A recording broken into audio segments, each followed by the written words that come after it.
If you're planning for any kind of banking transaction on Monday or Tuesday, you might face certain kind of problem.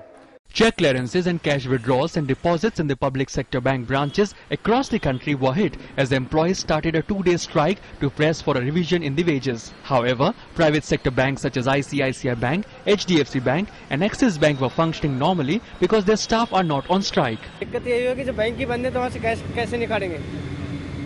ना check से आएगा ना ATM. Nowadays, in the century of ATMs everywhere, you obviously nobody carries cash in hand. So obviously everybody needs an ATM. Obviously the ATMs are going to run out of cash.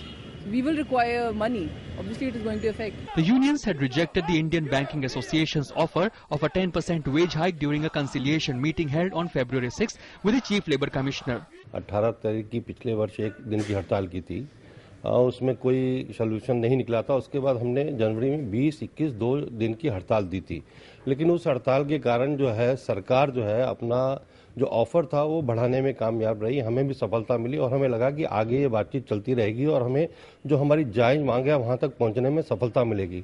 लेकिन पिछली 27 तारीख की meeting में IBA द्वारा हाथ खड़े कर दिए गए कि 10% से ज़्यादा हमारे पास ऑफर नहीं है, सरकार हमें कुछ दे नहीं रही, तो हमें जो है मजबूरन ये फिर से 2 दिन की हड़ताल में जाना पड़ रहा। Bank unions are demanding wage revision which is due since November 2012 by above 30%. UFBU is an umbrella organization of 9 bank employee and officer unions. Meanwhile, Finance Minister P. Chidambaram said that the profit of banks cannot be used only to enhance salaries because there are other obligations as well. No matter what is the outcome of this strike, but the ultimate sufferer is the common man who might face problem as far as the check clearances are concerned or as far as the withdrawal from the ATM is concerned. With camera person Alok, Arun Sharma, Doordarshan News.